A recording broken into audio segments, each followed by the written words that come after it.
CPM board examination, no? And kagaya nga ng nabanggit natin, yung mga mechanical related courses, no? Automotive technology, refrigeration and air conditioning, no? Meron tayong Bachelor of Science in Industrial Technology, major in Power Plant Engineering, yung BSIT, meron yan, no? Major in Mechanical Technology, BS Marine Engineering, yung mga undergraduate ng Mechanical Engineering natin, no? And pwede sila. Electromechanics Technology, no?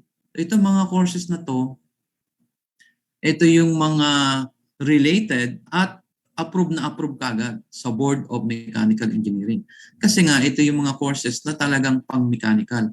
At usually, no, ang importante na may present natin sa board ay yung field of experience natin na related sa mechanical. Kaya kung ito yung mga courses mo, tapos ang field of experience mo naman ay hindi related sa mechanical, huwag mo nang isasama yun pag-application natin.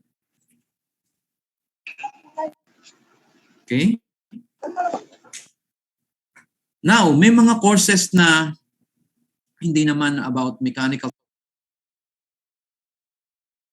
technology, pero based on our experiences, naging certified plant mechanic sila. So like for example, ako, no, I am a BS Electrical Engineering graduate. No? Kaya naman, based on my experience, ang haba ng experience ko sa facility maintenance, mga diesel operation and maintenance, diesel generator sets, no? And pagpapakita mo ng certificate of employment, na-approvean tayo, nakatake tayo ng board exam. So, likewise, with the electrical technology, electronics technology, yes, electronics engineering, okay? Pwede po sila, provided that the applicant has enough experience required as per IRA 8495. Dapat po, the experiences na ipipresent natin doon sa board ay related doon sa field of practice ng isang mechanical engineering. So, kagaya ko, electrical, ang course ko, ang present ko ay yung aking mahabang experience sa facility maintenance, na-approvean po tayo. Kaya, application is experience-based dito sa baba ng PowerPoint ko, and it requires mechanical engineering board approval. Kaya po, once na mag-apply tayo sa PRC, ang sasabihin sa atin, FTB ka. FTB meaning for the board approval. For the board approval. Lagi pong yan ay ibibigay sa atin. Ibig sabihin, ipipresent mo yung documents mo at mag-aantay tayo ng time, mga 3 days before the board examination, i-release. Doon pa lang natin malalaman whether na-approvean tayo o hindi.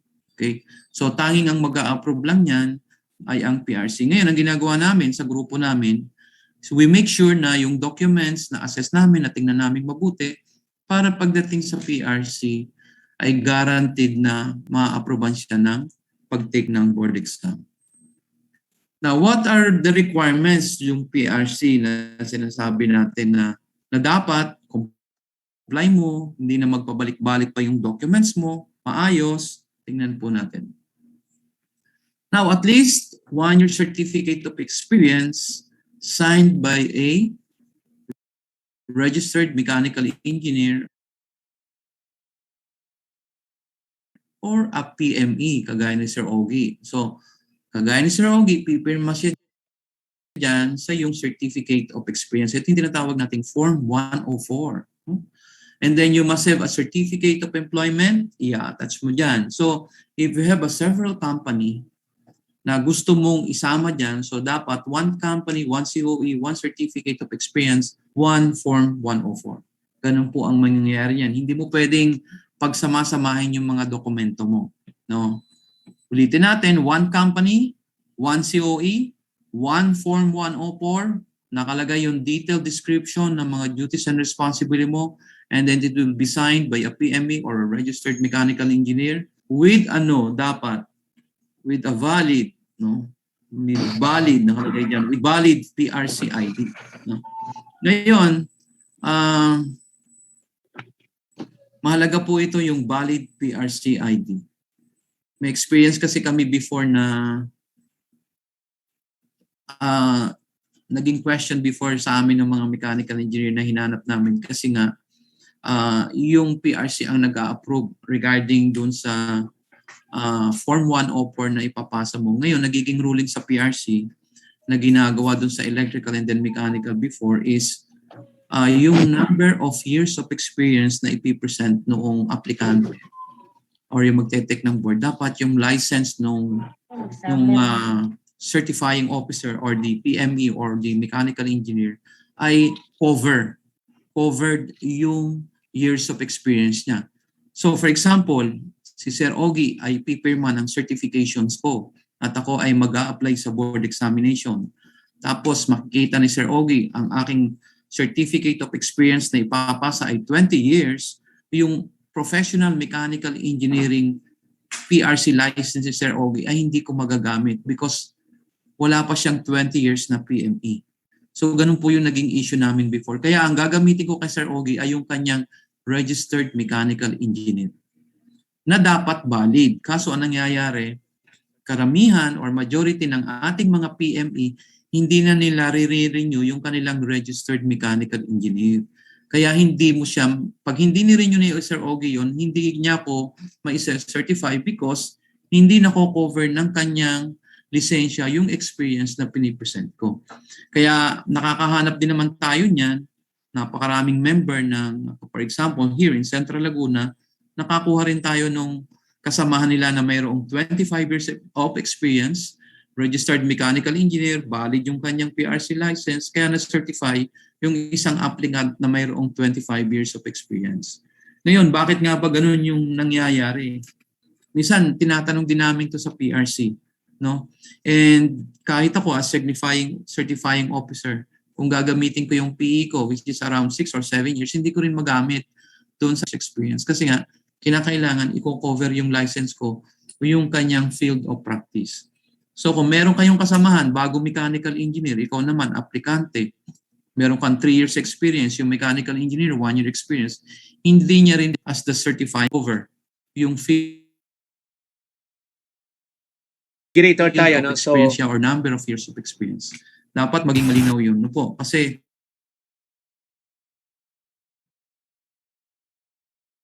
talagang it's a big tendency. Yung detailed description of ito po makikita.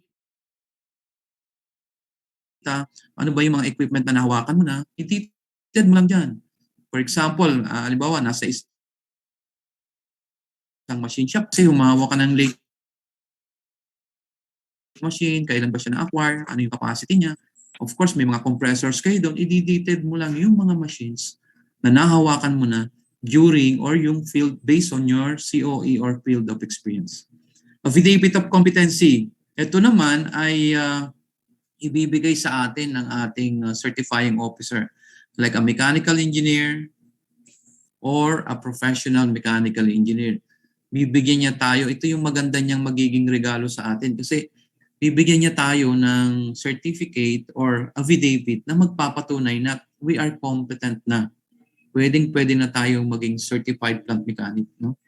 Sa ibang board, wala eh. Dito lang sa CPM, merong ganito na siya ay magpapatunay na competent na tayo na maging isang certified plant mechanic. Okay? So yung competency, makikita natin yung example ng documents later on. Now, PRC requirements. Okay, detalyado dito. Ano-ano ba yung mga kailangan natin? Like for example, number 1, yung ating NSO or PSA birth certificate. Kaya habang maaga, kunin mo yan. Kasi kung may mga issues, no? Ang pagkakaiba lang sa PRC, hindi masyadong mahigpit as kumpara kung halimbawa, kukuha ka ng passport, no? Na lahat binubusisi. Meaning, kung merong konting error sa letters, na-approve na dun sa PRC. Hindi masyado kagaya kung kukuha ka ng passport, kung ano man mga error mo doon, dapat ipaayos mo pang mabuti.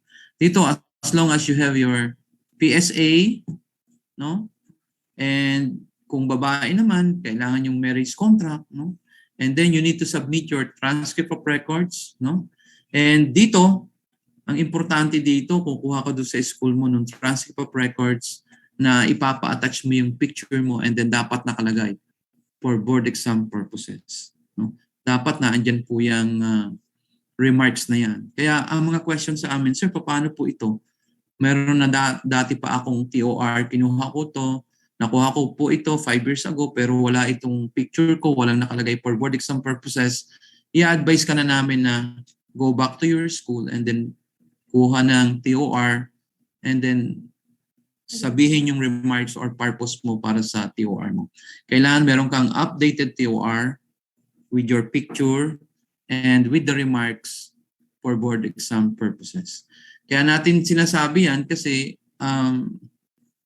yun talaga yung hihingin sa'yo pag mag-apply ka or once pumunta ka dun sa table ng PRC.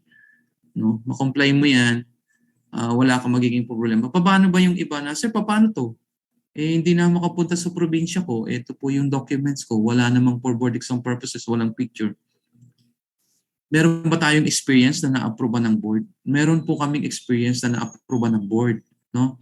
Kasi nga, sa dami nung pag-a-applyan mo, nagkakaroon sila ng minsan iba't ibang criteria. Kung minsan sa PRC, pag nakatapat ka, nakiusap ka, ang layo ng probinsya mo, kung minsan napagbibigyan, no? But it's a case-to-case basis.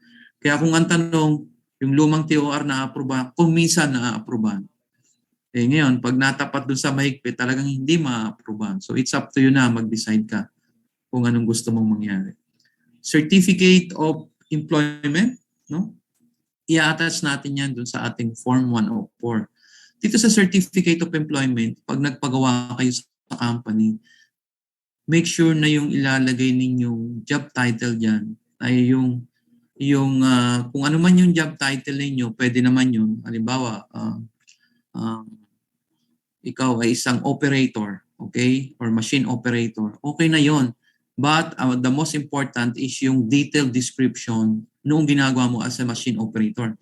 Kasi yun yung magpapakita sa board that will convince whether you are really qualified to become a CPM. So, machine operator ka, pero halimbawa, i-detailed mo, operator ka ng boiler, lahat, maintenance, nakadetalye doon. Then, magiging points yun ng board na ma-approvean ka for your board examination. And malimit ang laging tinitingnan dyan at isusulat ng maayos dito sa certificate or dito sa certificate of employment natin, dito sa Form 104 is yung date of your employment. So, lilinawin mo mabuti kung kailan ka nag-start at kung kailan ka nag-end kasi binibilang or chinecheck mabuti ng Board of Mechanical Engineering if you have enough experiences na sasapat para dito sa application mo sa board examination. Kaya yan lagi nang chinecheck namin, the inclusive dates of your employment. Okay? Certificate of Employment, yes, kailangan. So kung halimbawa, sa isang company, 6 months ka, tapos doon sa isang company, 6 months ka, pwedeng pagsasamahin yun, nagiging 1 year. So we call it cumulative, na pagsasama-sama siya hanggang sa mabuo mo yung required experience. Okay? Basta yung experience natin should be what? Should be related dito sa mechanical engineering field. Kung hindi related, hindi natin pwede to prepare yung ating mga size picture with white background, with collar, with name tag. No, ito yung requirement ng PRC talaga. Mahalaga yung name tag na yan, okay? Mahalaga yung collar na yan, mahalaga yung white background. Kasi pag hindi, re-rejectin lang yan ng PRC. Okay? So prepare ka ng 4 pieces niyan, documentary stamps. No, minsan tatanong pa nila, sir, saan ba makakakuha niyan? Sa mga BIR area natin.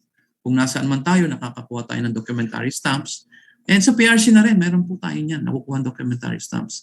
And then we need to do yung tinatawag nating online application. Documentary stub sa mga munisipyo, marami yan. And then we need to do yung online application. Kaya nga, kung sa amin, sa grupo namin, ang ginagawa, kahit yung application, tinutulungan na rin namin sila para lahat ng assistance na pwede namin ibigay hanggang sa matapos nila o hanggang makapag-o-taking sila. And then you need to prepare 600 pesos as payment doon sa application. Itong nakakaraang season, nagkaroon tayo ng meron tayong issue regarding yung health issue natin sa pag-take ng board exam. Ang daming requirements na hiningi ang board kasama yung RT-PCR, no? And kasama yung mga kung saang area ka, may mga documents na ipiprepare ko kung ma-approvean ka pumunta doon sa testing area mo and other health requirements. Pero may mga tao na hindi nakapag-take ng board exam because of this health issue. Ngayon, kung darating yan sa point na naging ganyan ka, in-advise namin yung aming mga estudyante na make a letter to PRC saying that you cannot take the board exam because of the health issues para yung ibinayad mong 600 pesos magagamit mo sa susunod na board exam. Ganun po yung ginawa namin sa kanila. So, nagawa sila ng letter na I am a COVID positive. Hindi ako makapunta because nagka-quarantine, hindi ako makapag-take ng board exam. Sulat sa PRC, and then na-approvean sila. And then, sa susunod na board exam, doon na sila mapapasama. Which is very good kasi hindi masasayang yung pera mo. No, this is according to PRC Memo number 68. No? Yung PRC Memo number 68, those are health guidelines para kung magte-take ka ng board examination. Okay? So isa po yan sa mga kailangang malaman noong mga applicant natin or hoping to become a CPM. Now, ito yung example ng isang tinatawag nating detailed description of equipment. No? And these forms are all downloadable sa ating PRC website. Okay? So yung detailed description of equipment, makikita mo naman dyan. And sana, pwede mo naman itong i-computer o di kaya i-handwritten provided i-print mo para maintindihan naman. Okay? So, sulat mong malinaw yung pangalan mo and then kung ilang units, kung nakapagtrabaho ka sa isang machine shop, so naghawak ka halimbawa, no? Detailed description of equipment na nagkaroon ka ng experience, so ilang lathe machine dyan or milling machine, no? Kung merong surface grinding, capacity and functions. So may lilista mo lahat yung mga equipment na na-encounter mo during field of experience mo. Okay? So, pipirma dito yung immediate supervisor mo and pipirma din dito yung general manager mo. So, ang maganda rito, since you have a mechanical engineer sa plant, doon mo papirma sa kanya.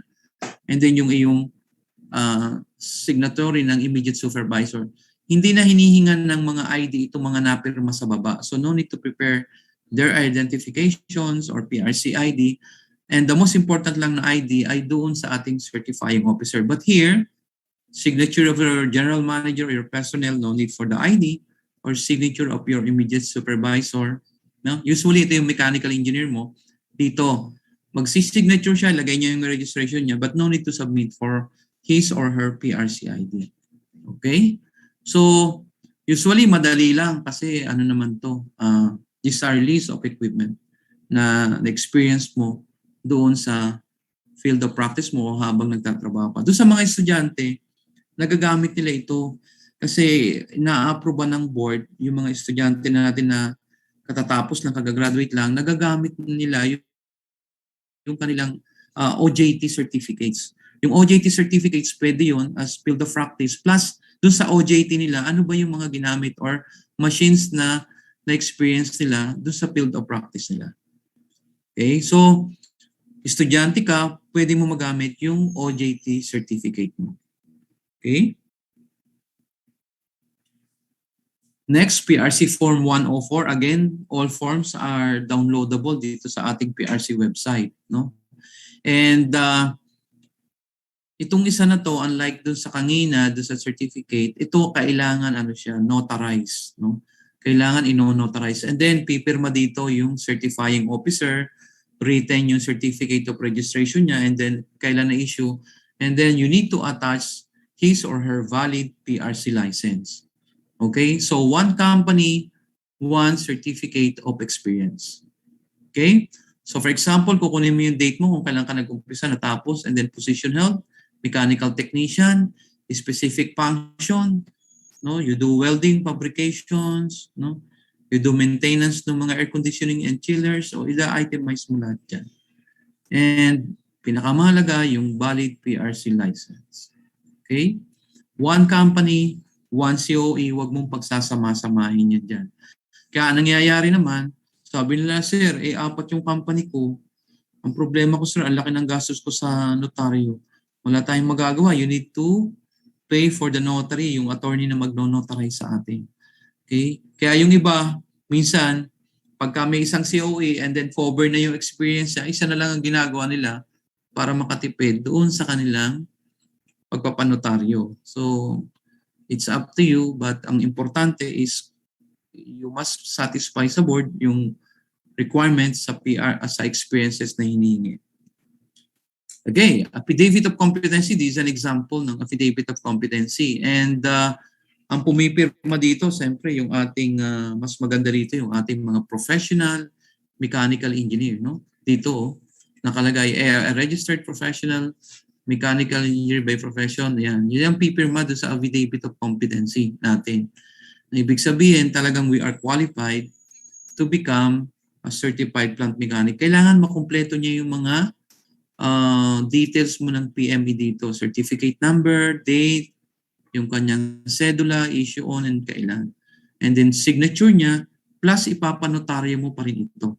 So you have 2 documents na ipapanotaryo. Ngayon, yung Form 104, 1 company, 1 Form 104, 1 COE. And how about the affidavit of competency? Per company ba ito? Hindi na po. So, once na meron kang isang affidavit of competency, sapat na yun. Ilan man yung company na isasubmit mo. Okay? Isa lang ang kailangan nating affidavit para sa ating application. Okay? Ngayon, siyempre naman, ano na ngayon, puro online na, and merong time na mag-o-open yung PRC for the opening of the application. Mimaya madidiscuss natin. And kapag nag-open na yun, kailangan meron tayo dito sa PRC Leris online application. Dito natin i-upload yung mga personal informations natin, yung mga picture na i-required nila, dyan natin i-upload. And then, pag na-upload natin, isasubmit mo yan, and then mangyayari niya, you need to pay the corresponding fee, around 600 pesos. And then ipiprint mo yan, kukuha ka na schedule mo kung kailan ka pwedeng magpunta sa PRC. O nung araw pwede ka magpunta anytime eh. Ngayon hindi na. You need to have your own appointment and schedule kung kailan ka po pwede. Okay, ngayon mga nagiging issue, sir, nagkasakit ako, hindi ako nakapunta kahapon, yun ang schedule ko. Pwede ba ako ngayon? Yes, you can do so. Pwede ka naman malate doon sa schedule mo, makiusap ka na lang at sinabihin mo yung valid reason mo kung ba't hindi ka kagad nakarating doon sa in-specify mo na appointment date mo. Kasi kung minsan hindi maiwasan. Lalo na kung napupuno at hindi ka na makapag-schedule, makiusap ka na lang na lalampasan mo yung schedule mo because nagkasakit ka or any valid reason. Okay? So, as a CPM, to become a professional, mahalaga yung proper communication, mahalaga yung pakikipag-usap doon. Kung hindi doon, di ka payagan doon sa baba, punta ka sa manager ng PRC. Ma'am, ito po reason ko baka po pwede. Okay, kasi yung iba, pagdating pala doon sa pag-a-apply pa lang sa applicant, alampasan na, nagagalit na, hindi na payagan. So, pakiusap ka, punta ka doon sa manager doon sa site, sa PRC area, punta mo yung manager, sabihin mo yung reason mo. I believe, makakakuha ka ng tulong and approval mula sa kanya. Then what is the scope of the examinations? Kung minsan, iba't iba yung field of practice natin. Kaya nga, minsan, lalo na kung nagtatrabaho ka sa machine shop, ang tagal ko na sa machine shop, paano yung ibang subject natin? So, strength mo yung machine shop, but you need to study other subjects also. So, kung strength niya, nagtatrabaho siya sa power plant, simple sa kanya yung power plant, wala naman siya doon sa machine shop side. So, ang mangyayari ngayon, ang maganda sa CPM review, makakatulong to sa iyo because marireview mo naman lahat uli yung mga mechanical theories and formulas natin Marireview mo yung other topics or subjects na related dun sa field mo. And it will open up new opportunities later on. So, kung naiinis ka na dapat CPM ako, machine shop ako, yun lang. No, you need to study other mechanical topic or subject as required ng board dito sa ating scope of examination. Kaya nga, yun yung nagiging issues. You need to study other subjects. Now, what are the scope of examination? So, tatlo yung major natin. We have the elements of plant machinery, yung shop machine shop, practice, and elements of industrial plant machinery. So, we have percentage na makikita dyan. Paano sir, pag hindi ko naabot yung isa dyan? Pag hindi natin naabot yung isa dyan, wala. Fail na tayo sa ating examination. Okay? So, elements of power plant machinery, 30%. Ano ba yung mga dinidiscuss dyan? So, sa elements of power plant, siyempre, discussion ng different power plants, parts and components, maintenance, no? And marireview mo yung existing power plants ngayon. Nung exam namin, nung time ko, mga tinanong nila doon since bago pa yung solar. Kahit naman ngayon, bago pa. Laging may questions about the solar energy, solar installations, no? Paano kino-compute, yung sizing. So, solar is considered, ini-include namin sa review namin. No? Kasi as part as source of green energy solutions. No? So, different types of power plants, maintenance, operation, parts and functions. Kaya, we need na makakuha ng not below 50% dito sa subject na to. No? And we have 3 major topics, hindi tayo pwedeng babagsak sa isa. Kasi kahit ma-perfect mo yung dalawang subject, tapos you get 49% dito sa power plant, bagsak pa rin tayo eh. No? Kaya dapat ang ruling, no failing grades, alin man doon sa subjects na makukuha natin for CPM. Shop machinery practice. Itong mga nakakaraang taon, ang nagpapahirap sa board exam lagi na itong machine shop practice. Lagi nang nagiging issue namin na talagang dito tayo nagkakahirapan. But dun sa part ng power plant at saka yung ating industrial machines, nagiging madali yung exam. Pero lately, talagang dito nagkakahirapan kasi even yung mga pagko-compute sa gears, no, binibigay nila yung mga mathematical computations. Kaya yung iba dito bumabagsak eh, no. Kaya kung alam natin na yun ang mga ibinibigay, kasi after the exam, ini-interview natin yung ating mga estudyante. So, unti-unti, since doon nagpo-focus, inaaral natin mabuti yon. How to compute yung ating mga sa gears, no? Yung mga terminology natin dyan. So, since ito ay mahirap na subject, machine shop, ang gagawin mo para pumasa ka, you exert extra effort. Aral tayong mabuti dyan para make sure na mapasahan natin yung subject natin. Weldings, engine overhaulings, machine shop terminologies, and napakaraming processes. Aaralin mo yung mga different processes sa machine shop, no, terminologies and terms. Kailangan nating maaral na mabuti yan. So yan ang isa sa concerns ng mga nagtitake ng CPM ngayon. Itong shop machinery practice na nagiging mahirap. And then elements of industrial plant machinery, yung ating mga ginagamit na sa manufacturing plants, no? Mga air conditioning, pumps, blowers, etc. Ito yung mga questions kung paano ka based on your experiences, no? Bigyan kita ng sample for exam. Minsan diyan nagtanong sa board exam, halimbawa about pumps, no? Ano yung mangyayari if you have pumps operating in parallel, pumps operating in series? So those are examples ng mga questions sa elements of industrial plant machineries. And medyo mahaba, 100 questions. Ngayon, kung magbibilang ka, 100 questions, no? Siyempre, pag nagre-review ka, alam mo na eh, yung strength mo. 100 questions, o makakuha ka agad ng 70 na correct answer, alam mo naman sa sarili mo yun eh. So medyo maganda-ganda na kagad yung laban mo sa board examination. No? Alam mo yung feeling mo paglabas mo sa exam. Okay, so you need to have 35%. So element of power plant machinery, 30%, shop machinery practice, 35%, industrial plant, 35%, with a total of 100%. No grade below 50% sa bawat isa. Pag nakakuha tayo ng 70%, pasado na tayo. Okay? So even perfect nga natin, pero bagsak naman tayo doon sa ibang subject, failed pa rin ang makukuha natin. Okay, so for example, we have here important date for 2022 na according to PRC, sabi dito, our board exam will be on February 27 and 28. Tandaan na po natin yan. And start of filing will be November 29. Pwede na po tayong mag-file. Deadline of filing will be on January 27. Okay? So ngayon, sir, paano ba yan? Hindi ako nakapag-file January 28 ngayon. Hindi ka na makapag-file kasi masasarduhan ka ng computer sa PRC. Kailangan habol ka doon. No? Once na magsara na yan, hindi ka na pwedeng pumasok dyan kasi nasa computer yan. Okay? So make sure na mamimit mo yung deadline. So if you really want to take the board, habang maaga, mag-file ka na. Okay? But make sure na mapa-assess mo sa kaibigan mo or kagaya sa amin para pagpunta mo sa PRC, ayos na yung mga dokumento mo. Wala nang issue, walang problema. Kasi nare-review ng mga kakilala natin. So saan man tayo ngayon sa Pilipinas, na pagbibigyan, Manila, Baguio, Cagayan de Oro, Cebu, Davao, Lucena, Tacloban. Lately, nagkaroon ng kani-kanyang reglamento yung mga areas or yung PST.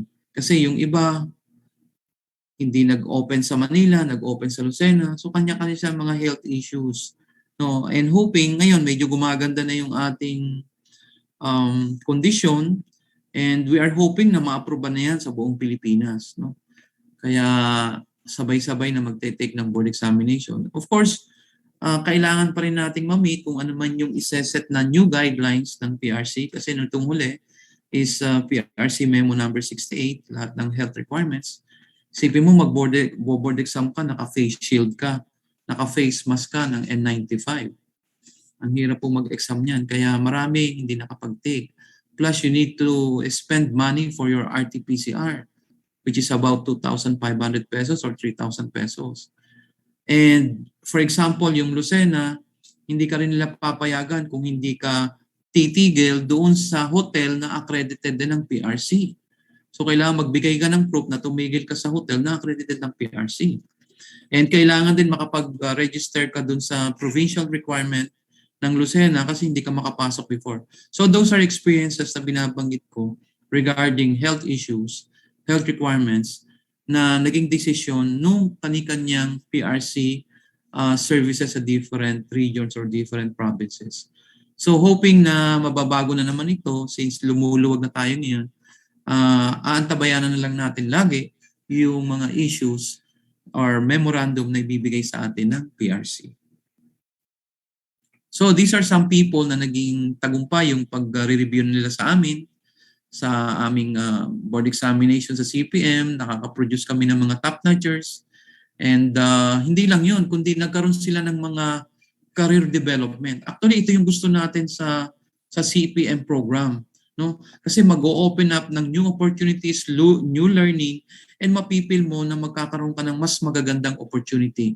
No? Like for example, itong si Mr. Bani Alviar, yung mga classmates niya, nadala niya sa Saudi Arabia. No? Na-hire niya yung mga kasamahan niya dito sa impedance na nag-review, na isama niya dito sa company niya sa Saudi Arabia. So, nakapagbigay ng magandang opportunity sila basta nakapasa doon sa CPM. Kaya nga nasabi natin na nagkakaroon ka ng magandang opportunity once na mabigyan ka ng or makapasa ka sa CPM. Na-hire ka sa iba't ibang company. Yung mga company nila, naglipatan sila kasi nung makapasa sila, nabigyan sila ng magandang opportunity, natanggap sila sa iba't ibang kumpanya na nag-level up na sila. So, mahalaga na ipagpapatuloy din natin, once na naging CPM tayo, ipagpapatuloy din natin yung pag-aaral. Kasi, of course, kinakailangan maging ano rin tayo competitive palagi na. So, kung competitive tayo, mag-aaral tayo mabuti. And then, lahat ng mga career development, magiging matagumpay para sa atin. Kaya nga, we encourage everyone na maging CPM talaga. At hindi lang yun, we will become a member of the PSME, isa sa mga prestigious organization natin. Kaya kung magiging member tayo ng PSME, makakasama natin si Sir Ogie ng Central Laguna. No? And alam nyo ba, siyempre itong mga Central Laguna talagang napakasisipag nito. Sir Ogie, magbibigay po tayo ng magpaparapol po tayo ng isang libreng review program dito sa ating aspirant. Yan po yung ipaparapol natin sa kanila. Pero Sir Ogie, ikaw bahala dyan, ha? Basta ibibigay na lang natin, regalo natin sa kanila yan. Oo. And then we produce a lot of top-notchers po dito sa impedance. Sinisikap po natin na laging may top-notchers tayo dito. Kaya yun yung ating sinisikap na mas marami kaming matutunan, ma-inspire ng mga technicians, and hopefully talaga ma-develop yung kanilang personal career. Ito pong mga nakaraang board exam, ito po yung mga results ng aming mga nakukuha. Itong nakaraang board exam, halos itong August, no? Halos 18 sila, halos yung 15 sa amin ang galing dito sa and marami pa nga yung hindi nakakuha kasi yung iba nag-COVID positive. Kaya nagtataka sila, sabi nila wala kami nararamdaman. Ba't kami nag-COVID positive, hindi tuloy kami take ng board exam kasi required doon sa RT-PCR. So those were issues na concerns during the examinations. So we are impedance, and Sir Ogie, magbigay tayo ng isa para sa kanila. And gusto rin namin matulungan, ma-inspire yung ating mga hopefuls, CPM aspirants. Tulungan po natin na makapag-take kayo ng board exam and maging member tayo. No? So hindi naman sila nag-guide na dapat pala silang maging CPM. No? Dapat magka-lisensya, dapat matutunan pa yung maraming bagay para maging maganda yung ating financial din. Kasi kung minsan nananatili lang tayo doon sa learning natin, kailangan madagdagan talaga yung qualifications, certifications, learning, licenses natin, membership with the different organizations para maging maunlad din yung ating career. And hopefully, yung financial natin, maging maunlad tayo. Ngayon sa field ng CPM, ang dami mo dapat matutunan na. No, kasi nag-i-integrate na tayo. Kung nasa mechanical ka, you need to study a little of electronics or electrical. Kailangan marunong ka rin yung mga PLC programming. Nandiyan na yung robotics sa paligid natin. Kailangan nag-aaral na rin tayo ng robotics. So if you want a high-paying job, kailangan yung mga bagong technology, advanced technology, inaaral na rin natin. No? Kasi nga, magagaling naman yung CPM natin talaga. And kung wala yung CPM, mahihirapan yung ating mga planta or ating mga industries. Kaya saludo ako sa lahat ng ating mga CPM kasama sa pag-unlad dito sa Build program, sa pagpapaunlad ng industry. Mabuhay po lahat ng CPM. And hopefully, padagdagan pa yung member natin, mag-take ng CPM, nandito kami para tumulong. Makadagdag tayo sa membership ng PSME at magkatulong-tulong para maging maunlad ang ating bansa. So, Sir Ogie, Chairman Ogie, marami pong salamat sa ating mga questions. Baka meron pong questions, entertain po natin.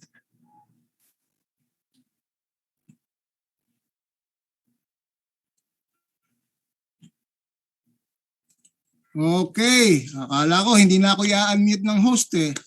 Anyway, thank you very much, Engineer Jaime Paco. The floor is now open for some question, but we need to limit it because time is pressing. Na hanggang 3 o'clock lang tayo as per schedule. So we will entertain just 1 or 2 questions from the resource speaker. Then we move on to the next part of the workshop. CJ, baka may tanong na dyan na pwede ng i-volunteer sa floor. Marami na ako nakita sa chat. Please unmute the moderator as well.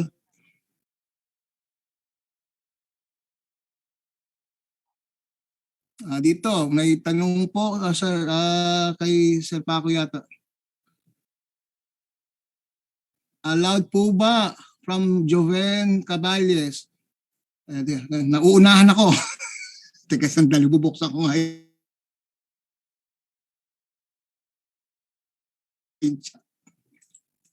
Okay, allowed po ba yung course namin na BS Manufacturing Engineering Technology major in Mechanical Design and Fabrication for taking CPM? I think yes. The mere terminology yan, naandun na yung Mechanical Design and Fabrication. That's already covered. Okay, another one from Manny Yanlin Silabay. Sir, question po. Pwede po ba mag-upgrade ang CPM to MP? Yes, pwede po. if you feel that you are qualified and you have some confidence that you will pass the licensure exam for mechanical engineer, you can do so. Another question, sir. Para naman kay Engineer Paco.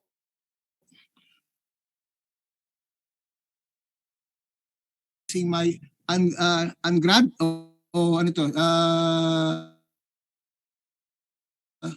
which is my course which is BSIT, major in power plant engineering, but I'm currently teaching this course. Sir Jim.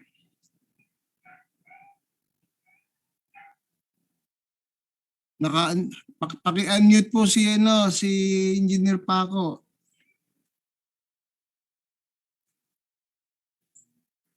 Ayan, sir. So, sinasabi niya na may kurso siya dyan. Sir, ano yung course niya, sir? Sabi mo, ano yun? BSIT, major in power plant engineering. Tinuturo niya yan. Yung teaching is a field of practice. No? So, ako naniniwala na maa-approvean siya.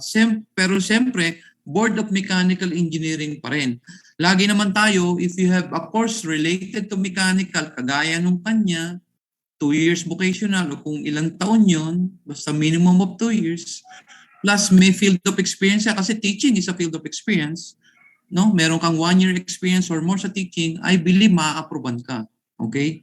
I believe kasi board naman ang magbibigay ng approval. So, any courses, kagaya nga ng electronics engineering, hindi siya related. Pero may mga subjects naman na mechanical yan. No, pero meron siyang field of experience, board ang mag-approve dyan. So, based on our experience, yung kagaya niyan, na-approvean. Yung halimbawa, no, ang experience po ang magdadala related to mechanical engineering. So yung question niya is IT, tapos sa experience sa pagtuturo, pwede po yan, ma-approvean po yan, sir. Okay, so that pretty much wraps up yung portion ng ating resource speaker. Before we proceed, let me introduce to you the composition of the Divisional Workshop for Education. We have as moderator si Cristel Jan Riponte, a certified plant mechanic. Please, kaway-kaway naman po. Sir CJ ang nickname niya eh. Pakikaway naman po. Yo, naku, nag-clap, hindi ko maway. Not following instructions. Okay, and the ang tagalimbag po natin or secretary ay si Engineer J. Lord Balo Aloa. Isa pong registered mechanical engineer and a member of the Central Laguna chapter. Pakikaway lang po para makilala ka. Ba't ba clap kayo ng clap? Sabi na nga.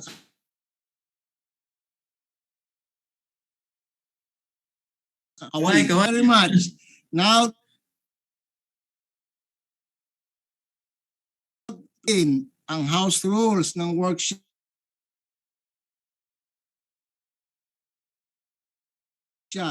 Gates. Maghintay po, i-acknowledge ng chair.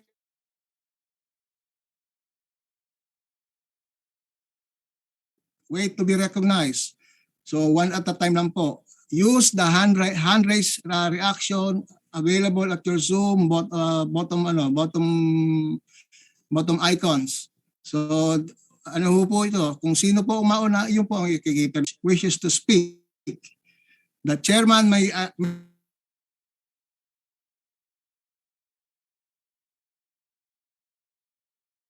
suggestion.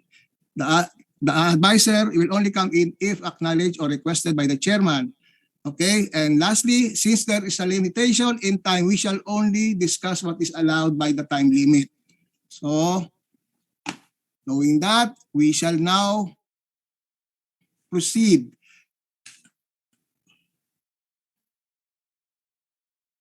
Given by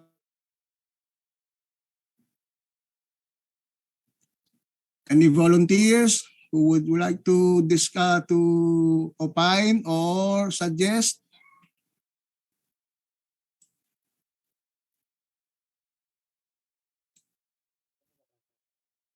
Okay.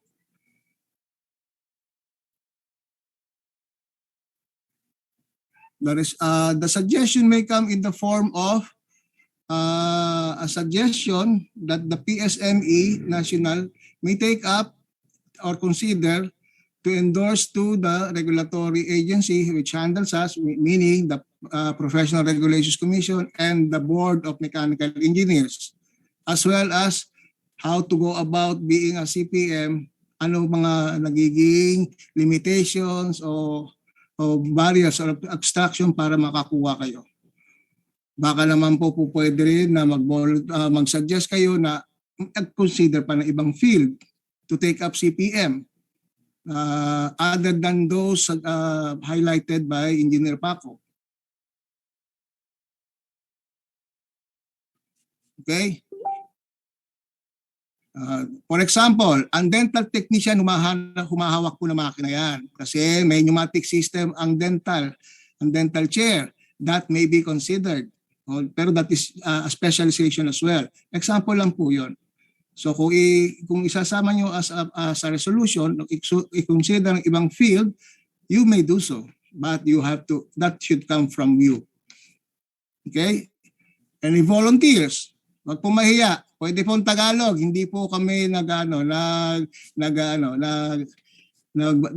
babaliwala ng mga sinabing sa ibang lengguwahe o ibang dialect. Basta po mai-interpret natin at maintindihan para mai-diskurso.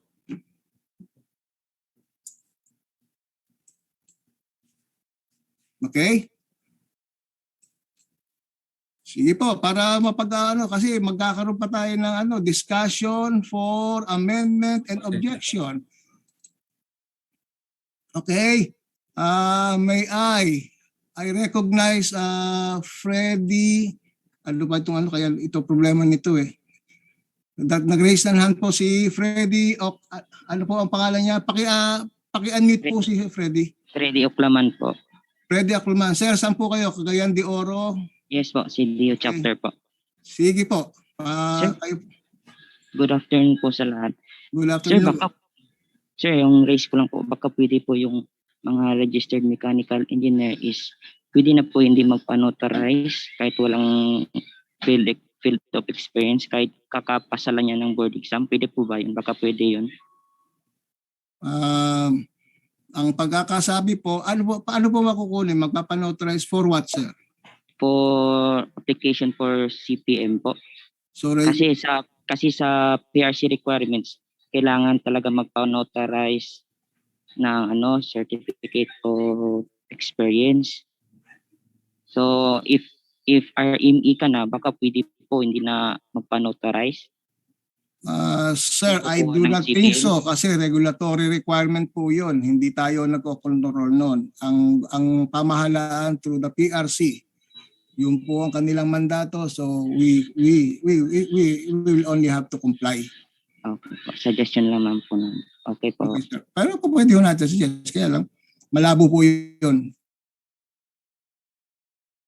Wala akong kikitain ng PRC pag wala pong notary. Yung notary public. Kailangan din po nila kumita. Okay po, suggestion lang po naman. Thank you po. Salamat po. Any others? Si Jordan. Po siya. Paki-unmute. Para malaman natin yung buong pangalan kasi to eh. Host, paki-unmute po si Jordan. Hindi ko makita yung buong pangalan. Hello po. Hello po, good afternoon. Good afternoon. Wala ka, naka-cellphone lang, sir? Yes sir, medyo pangit yung background sir, nasa bahay kasi. Hindi, okay lang. Mas importante makita namin yung yung mukha mo. Nakasando lang, pwede ba? Hindi pwede. May dress code nga po eh. Magagaan sa akin si parliamentarian Greg Sinining. Okay lang. Sir, incognito na lang po. Sige po. Ano yes, po sir, yung suggestion? Magandang hapon po sa lahat. May question po ako sir. Kasi yung scope ng field ko as a mechanical engineer, nasa equipment fleet management po ako. Sir, pwede po ba qualified po ba ako na mag-take ng exam sa CPM? Pwede po ba? Pakipaliwanag, ano po yung yung trabaho niyo mismo, equipment, ano po? Nasa equipment fleet management po. Nasa mga equipment po. Service vehicle, tsaka sa equipment. So motor pool, para motor pool po. Yes, sir. Yes, sir. Okay, are you also in charge of the maintenance of those vehicles? Yes, sir. Pero may pinaka-boss ako yung pinaka ano namin, yung ECU namin, ECU. Equipment Service Sa Unit dispatching Engineer. bali po. Yes, sir. Yes, sir. Yung main job nyo po, dispatching. Pero may pakailan po kayo at nag-handle din po kayo sa maintenance ng mga sasakyan ninyo. Nasa operations and maintenance po kami. Oh, yun pala eh. Okay, so do you have at least 1 year continuous na experience dyan sa trabaho mo? Yes, sir. Mga 3 years na ako, sir, sa serbisyo. Okay, tapos ano po ang tinapos nilang kurso? Mechanical engineer po. Oh, Hindi, Registered mechanical engineer. registered ka na pala eh. May license ka na. So, okay lang, gusto mo, hindi, wala naman problema eh na may license ka na sa RMEE, gusto mo pa rin mag-CPM. Pwede po. Pwede po. Pwede ba yun? Pwede po. It's up to you. It's your personal choice po. Pwede rin hindi. Pwede rin hindi po. Nasa inyo po yun. Kasi sa trabaho nyo, hindi, pasok po kayo sa qualification ng CPM. Okay, sir. Okay, sir. Thank you. So, Thank you, sir. pero nag-ano na kayo, nag-exceed na kayo kasi registered mechanical engineer na po kayo eh. Yes, sir. Sa awan ng Diyos. Opo, ay ano lang, makakailangan mo na lang you go to greener pastures, baka mag-ano ka. Baka Yes, sir, kailangan kasi- mo na mag-expand. Kunti lang yung sahod. Yun nga, yung pa eh. Kaya nga kailangan po mag-expand na po kayo ng horizon nyo. Yes, sir. Kasi- Yes, sir. Yung pagiging registered mechanical engineer, isa pong magandang credential para sa ibang job na magbibigay sa iyo mas mataas sa sahod at mas magandang trabaho. Mahirap pa kasi maghanap ngayon, sir, kasi pandemic kasi. Opo, pero pwede naman pa mag-online. While waiting for the opportunity, pwede ka naman mag-online training to expand your horizon and your credentials. Okay, sir. Thank you very much, sir. Okay po. So, naging imbis na suggestion po, naging Kuya Eddie. Eh, Kuya Eddie po. sige, sir. Ingat po tayo lahat, sir. Salamat Thank you po. very much. So, guys. ito po si Engineer, recognize po si Engineer Larry Villarasa. Paki-unmute po siya. Good afternoon, sir. Good afternoon po. Question lang tanong ko, sir ba? Sige po. Kung pwede ba, sa machine shop ma-record ang 1 year experience? Kung machine shop, Opo. para for take CPM Opo. or planta talaga pag CPM? Hindi po, sa CPM covered po ang machine shop practice. Sa experience po, pasok na kayo, 1 year na po eh. Kaya nga lang po, ang sabi po ni Engineer Paco, hindi lang po yun ang dapat ang paghahandaan nyo. May iba pa pong section ang board exam ng CPM. May power plant, may industrial plant, may machine shop practice and design. So marami pong scope. So yun po, para kumuha kayo ng exam ng yun ho dapat ang paghandaan nyo. Nakalagay sa inyo, engineer, ano na po kayo? Registered mechanical engineer na po kayo? Yes, sir. Yes, sir. Okay, so nag-exceed ka na kasi license, pumasa ka na sa board exam eh. Registered mechanical engineer ka na pero gusto mo pa madagdagan ng credential mo na CPM. Wala namang pumitigil sa Gusto ko lang, kasi po yun. So review ka tapos mag-file ka na ng application mo for CPM. Ang form ba yan, sir, sa PRC ka magpunta para Opo. magpa-notarize sa PME? Yes sir, for more convenience, pwede ko kayo mag-inquire sa prc.gov.ph. Mag-online na lang kayo, naandun naman po yung mga form. May section po doon, mga files, mga forms. Doon po nyo makukuha. Hanapin nyo po yun sa Mechanical Engineering, na Board of Mechanical Engineering. Andun po yun. Okay, Sige po. Salamat. si Aspirant Jack, paki-unmute po si CPM Aspirant Jack. Hindi po nabubuo yung pangalan kasi maliit lang yung space ng screen. Paki-unmute po siya. Na-recognize po si CPM Aspirant Jack. Host, paki-unmute po si CPM Aspirant Jack. Hello. Okay po. Hello po, sir. Good afternoon po. Good afternoon po, sir. Sir, tanong ko lang po. paano po kung 2-year course lang po yung natapos ko, tapos matatatakan po ba ng for board exam yung TOR ko?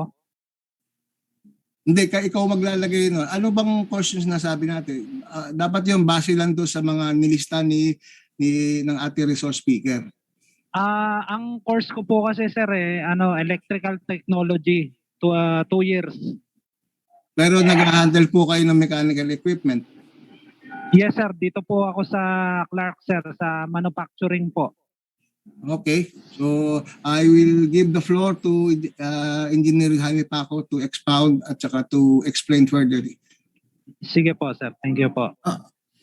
Okay, kung graduate ka sir ng electrical technology, for example, 2 years yun, kailangan mong pumunta sa school mo at humingi ka ng TOR, may picture mo and then nakalagay for board exam purposes. So since yung electrical naman may relation sa mechanical, tapos yung field of practice mo, nasa experience mo ay nasa mechanical side, and then ma-approvean ka, kagaya nga ng example natin kanina, ma-approvean ka na makatake ng board examination mo. So kailangan yung TOR mo malagyan ng for board exam purposes at kinakailangan nandun yung picture mo. At yan ang gagamitin mo sa pag-apply mo ng CPM provided isasama mo yung certificate of experience mo na kasama rin yung mga pinirmahan ng PME, yung pati yung mga affidavit mo. So ma-approvean ka sir. Pwedeng-pwede. Advantage na rin po yung sir, registered master electrician na rin po ako eh.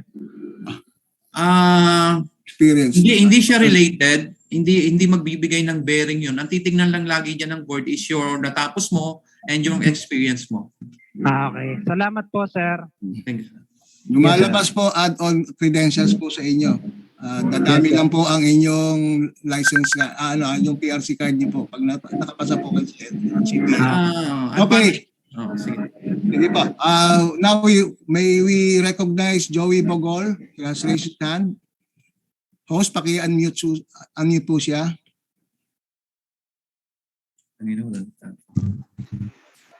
You are recognized, Mr. Bogol. Good afternoon po. Opo, kayo? Naka-unmute na po kayo. Ako po si Joey Bogol, sir. Yes, sir. Paano po yun, sir? Yung mga company ko, si service provider lang kami, bali, paano yung sa employer namin na hindi naman kami nung una kong yung mga previous job ko, na services lang kami. Yung manpower lang, sir. Okay, so third party tolling ho kayo. Third party po kayo ang iyong employer. Pero ang trabaho mo is technical in nature. Yung sinasabi mo servicing. Ano pong hawak ng trabaho? Mr. Bogol. Sir? Naku, naghang. Mr. Bogol, ano pong trabaho hawak niyo dun sa sa agency? Yes, sir, mayroon, bali, halimbawa, yung company tapos mayroon akong employer. Ano ba yung tawag doon sa kasama certificate sa affidavit, experience? Bali, mga nahawakan po mga chiller. Okay, so sa certificate of employment, doon mo ilalagay. Pati yung listahan ng mga equipment na na-handle mo. Kaya lang, tingnan mo na para mas malinaw, iti-turn over ko po kay Engineer Jaime Paco. Okay. So kahit na tayo ay under ng mga agency, walang issue doon. No, kahit under ka ng agency, ang importante lang bigyan ka ng agency na ikaw ay isang mechanical technician. Sapat na 'yon. Importante lang doon yung coverage or kailan ka nag-start ng trabaho, dapat may 1 year kang experience or more. Mas marami, mas maganda yung experience mo. Minimum of 1 year experience, kukunin mo lang kahit agency kayo, walang problema. Ipapakita mo din yan after that kung ano yung natapos mo, i-submit mo yung documents mo, yung vocational course na natapos mo. Kahit may experience ka dyan, kung wala ka naman natapos na vocational, hindi ka rin makaka-take ng board. Ano sir natapos mong kurso?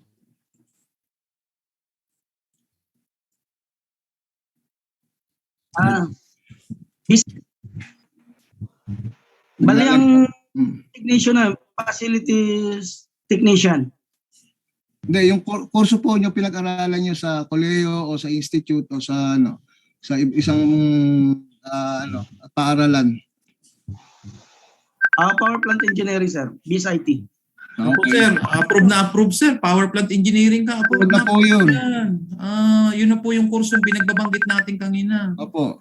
Tapos COE na lang, sir, ang kailangan mo. Pwede na, sir. Apply na Opo. tayo. Mm, Sa nakikita ko, dahil third party ka, marami kang certificate of employment na gagawin. Kasi pero Kaya yan, nga per po, employer.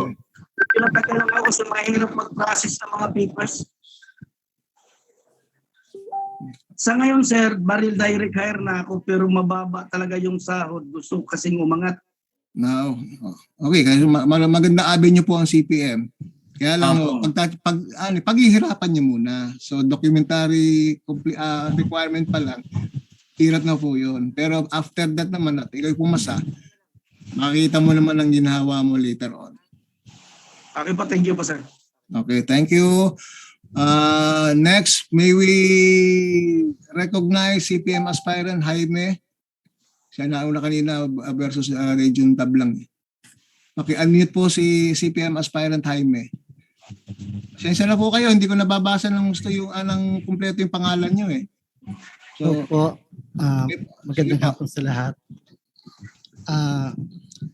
Tatanong ko lang po kasi po ako po ay nagtuturo ngayon sa Mandaluyong Manpower.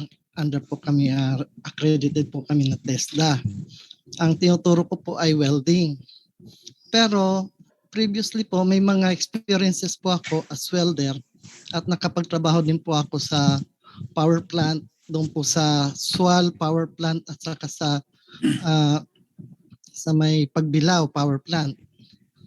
So, qualified po ba akong kumuha ng CPM? As explained by Engineer Paco, qualified po kayo.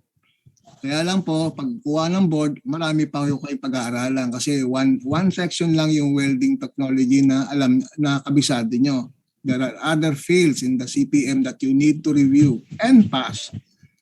Pero Sir Ogie, qualified po kayo. Yes, sir. kailangan natin yung course na natapos niya, Sir Ogie.